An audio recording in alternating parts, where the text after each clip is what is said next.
what, and when I say that, like, we can say, I mean, like, there are many, many fora in which to do this, be it through litigation or things like that.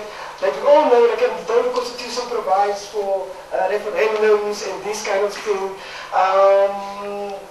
the legal framework for that is probably not as properly defined as it should be. I mean, people talking about referendum for death penalty and things like that. Certain things will just like will waste a lot of time on that, and rather my suggestion would be that we really start focusing our efforts at community level and engage with our, not only our local councils, but at the local, like police station level, local city council, municipality, and say like, what at this level can we provide?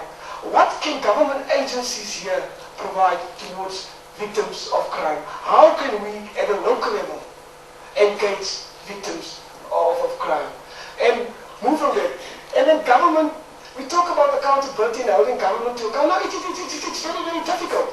Yesterday, I'm like 80 kids died in the Eastern Cape from stomach-related illnesses. We knew about it in October 2007. We hear this morning, okay, there's going to be a commission that's going to investigate this thing.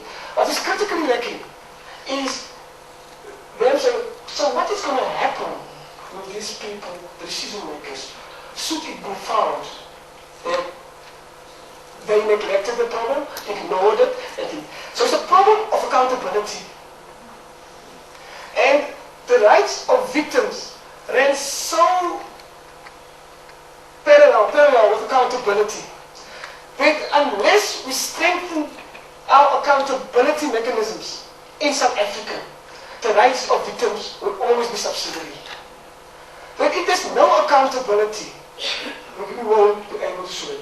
Now, when it comes to accountability, I think that there are certain things that can be done. I don't, however, want to keep you long. I know that I'm the last speaker before lunch, which is not an envious position to be in.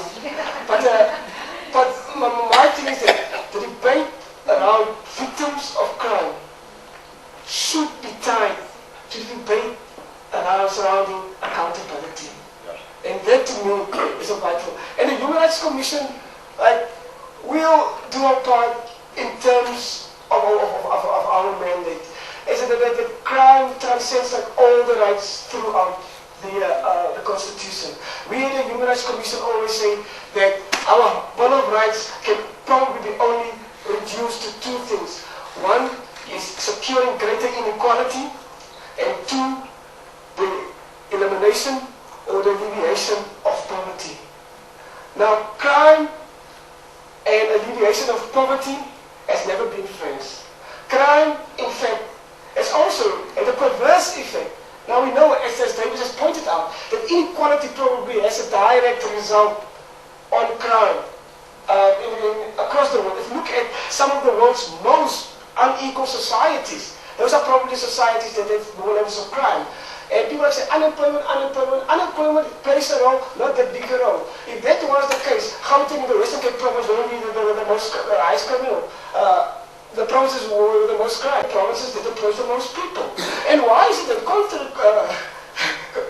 conversely, that Limpopo and the Eastern Cape are the two lowest provinces in terms of crime, and they have the most unemployment, for instance.